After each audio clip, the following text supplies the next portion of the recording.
Bismillahirrahmanirrahim. Assalamualaikum warahmatullahi ta'ala wabarakatuh. Salat duha merupakan salah satu salat sunnah yang bisa melancarkan rezeki seseorang. Demikian pula dengan salat tahajud, karena salat tahajud merupakan sebaik-baik salat setelah salat fardu. Dalam penjelasan kali ini akan disampaikan kepada kita mengenai 12 alasan mengapa tahajud dapat melancarkan rezeki. Nomor 1, salat tahajud merupakan salah satu salat yang dapat memberikan tiket masuk surga. Siapa yang tidak mau masuk surga? Pasti semua muslim mencita-citakan masuk surga. Untuk masuk ke sana, mudah saja. Yang penting kita punya tiketnya. Salah satu tiket untuk masuk surga adalah melalui salat tahajud. Abdullah ibnu Muslim berkata, kalimat yang pertama kali kudengar dari Rasulullah SAW itu adalah, hai sekalian manusia, sebarkanlah salam, bagikanlah makanan, sambunglah silaturahmi, tegakkanlah sholat malam saat manusia lainnya sedang tidur. Niscaya kalian masuk surga dengan selamat. Hadis riwayat Ibnu Majah. Sholat tahajud adalah salah satu amalan yang disukai oleh Allah. Jika melalui tahajud surga saja diberikan, maka apalagi cuma rezeki yang ada di dunia ini. Nomor 2, kebaikan yang menolong di akhirat. Di akhirat nanti tidak ada yang akan menolong kita kecuali amal perbuatan yang telah kita lakukan di dunia. Sedapat mungkin umur yang kita miliki dipergunakan untuk menambah timbangan amal kebaikan dan meminimalisir dosa atau maksiat yang mengurangi amal kebaikan kita. Allah SWT berfirman yang artinya, sesungguhnya orang-orang yang bertakwa berada di dalam taman-taman surga dan di mata air, seraya mengambil apa yang Allah berikan kepada mereka. Sebelumnya mereka telah berbuat baik sebelumnya di dunia. Mereka adalah orang-orang yang sedikit tidurnya di waktu malam, dan di akhir malam mereka memohon ampunan kepada Allah. Quran Surat Az-Zariyat ayat 15-18. Ayat ini menjelaskan bahwa orang yang senantiasa bertahajud insya Allah akan mendapatkan balasan yang sangat menggembirakan di akhirat kelak. Mengapa demikian? Karena Allah menyukai hambanya yang mendekatkan diri kepadanya, rela mengorbankan kesenangan waktu tidurnya untuk bercengkrama dengan Robnya. Jika balasan di akhirat didapatkan, apalagi balasan di dunia, termasuk rezeki yang berlimpah. Nomor 3, menyapu penyakit hati dan jasmani. Sebagai manusia, kita memiliki kelemahan, yaitu bisa terjangkit penyakit-penyakit jasmani dan penyakit hati. Penyakit jasmani yang terkait dengan badan kita karena kelalaian kita menjaga kesehatan, karena gaya hidup kita yang tidak sehat, membuat kita menganiaya diri sendiri tanpa kita sadari. Kita dengan sengaja mengundang penyakit masuk ke dalam badan dan menjajah kita. Kalau akhirnya kita meninggal karena sakit, itulah bukti kekalahan kita terhadap penyakit. Begitupun juga dengan penyakit hati. Kita membiarkan setan mengadu domba kita, membisiki kita, membangkitkan hawa nafsu kita sehingga kita jadi dengki, suka marah, suka mengeluh, lalau, bimbang, tak bersyukur. Kita terkena penyakit hati karena tidak membentengi diri dengan iman yang teguh. Kita biarkan diri terombang-ambing, tak memiliki keyakinan yang teguh. Kita tenggelam dalam dosa dan kemaksiatan seolah akan hidup selamanya. Dan jika ini yang terjadi, setan tertawa terbahak-bahak karena kita sudah kalah dalam pertempuran melawannya dan akan ikut bersamanya menjadi penghuni neraka. Salman Al-Farisi berkata, Rasulullah SAW bersabda, dirikanlah sholat malam, karena sesungguhnya sholat malam itu adalah kebiasaan orang-orang salih sebelum kamu. Sholat malam dapat mendekatkan kamu kepada Tuhanmu. Sholat malam adalah sebagai penembus perbuatan buruk, mencegah berbuat dosa, dan menghindarkan diri dari penyakit yang menyerang tubuh. Hadis riwayat Ahmad. Rezeki yang terindah adalah tubuh dan jiwa yang sehat, sehingga kita bisa berkarya dan memaksimalkan ibadah kepadanya. Bagaimana bisa fokus ibadah kalau tubuh digerogoti penyakit, baik itu penyakit jasmani maupun penyakit hati? Nomor 4, jalan meraih kemuliaan. Siapa sesungguhnya manusia yang paling mulia itu? Bukan mereka yang rezekinya banyak sehingga kaya raya berlimpah harta. Bukan mereka yang cantik, ganteng, rupawan, serta terkenal seantero jagat. Bukan mereka yang dianugerahi jabatan tinggi, punya pengaruh dan pengikut yang banyak. Bukan mereka yang keturunan raja, bangsawan, ningrat, darah biru. Tapi orang yang mulia itu adalah sebagaimana yang disampaikan Rasulullah SAW, yang artinya, Jibril mendatangiku dan berkata, "Wahai Muhammad, hiduplah sesukamu, karena engkau akan mati. Cintailah orang yang kau suka, karena engkau akan berpisah dengannya. Lakukanlah apa keinginanmu, engkau akan mendapatkan balasannya. Ketahuilah bahwa sesungguhnya kemuliaan seorang muslim adalah sholat waktu malam dan ketidakbutuhannya dimuliakan orang lain." Hadis riwayat Al-Baihaqi. Jadi yang terpenting adalah bagaimana menjadi mulia di mata Allah, bukan di mata manusia. Jika kita berharta banyak belum tentu jadi jaminan mulia di mata Allah. Itulah rezeki terindah, memperoleh kemuliaan di hadapan Allah. Nomor 5. Sarana mendapatkan rahmat Allah. Rahmat adalah kasih sayang Allah yang hanya diberikan pada orang-orang tertentu yang dikehendakinya. Maukah kita menjadi kesayangan Allah? Jika ingin semua keinginan kita terpenuhi, dekati Allah dan jadilah kesayangannya. Sama halnya, jika kita menyayangi seorang, maka kita akan berusaha semampunya untuk menyenangkan dan memenuhi kebutuhannya. Apalagi Allah yang Maha Kaya. Jika Dia menyayangi kita, bagaimana mungkin Ia tidak akan memberi apa yang kita butuhkan? Abu Hurairah berkata bahwa Rasulullah SAW bersabda, "Semoga Allah merahmati laki-laki yang bangun malam, lalu melaksanakan sholat dan membangunkan istrinya. Jika sang istri menolak, ia memercikkan air di wajahnya. Juga merahmati perempuan yang bangun malam, lalu sholat dan membangunkan suaminya.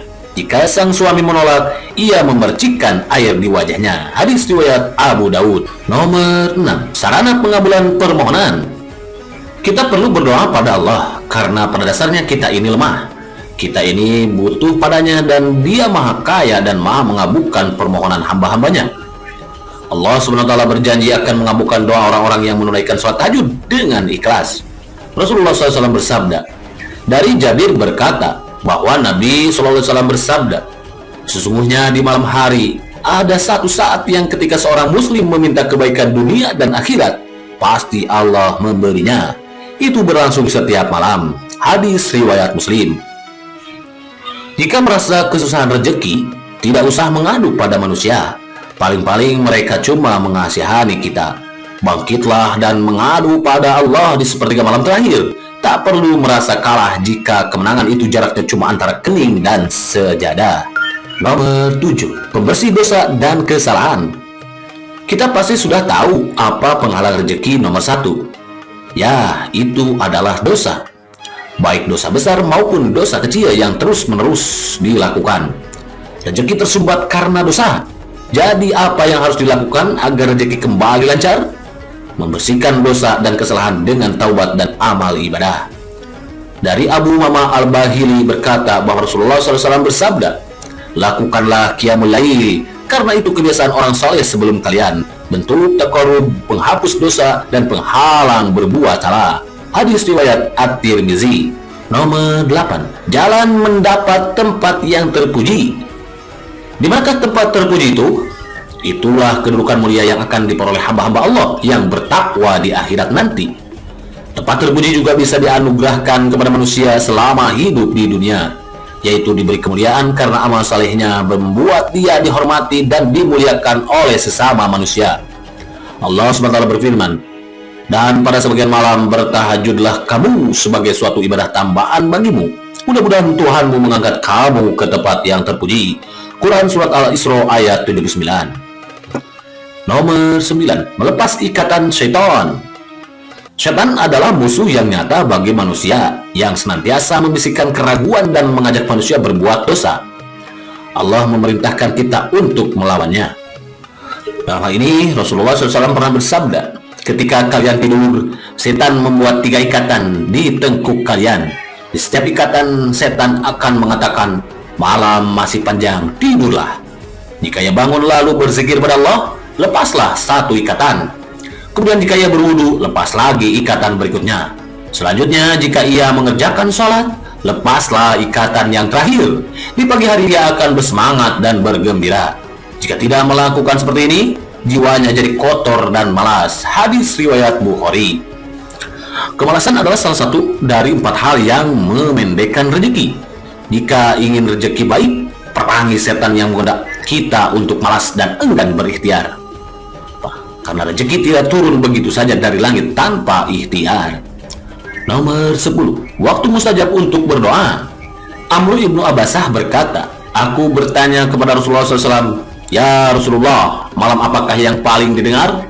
Rasulullah SAW menjawab, tengah malam terakhir, maka sholatlah sebanyak yang engkau inginkan.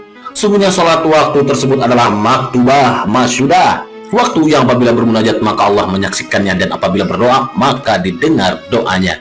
Hadis riwayat Abu Daud. Nomor 11. Meraih kesehatan jasmani. Sehat dengan sholat. Sudah banyak literatur yang mendukung pernyataan ini.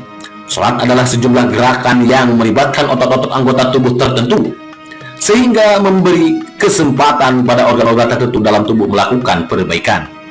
Belum lagi kondisi jiwa yang hampir menyerupai meditasi. Pemusatan pikiran yang bisa menyehatkan jiwa pun dilakukan saat sholat yang khusyuk.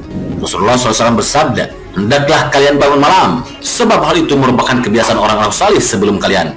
Wahana pendekatan diri pada Allah Subhanahu wa taala, penghapus dosa dan pengusir penyakit dari dalam tubuh. Hadis riwayat At-Tirmidzi.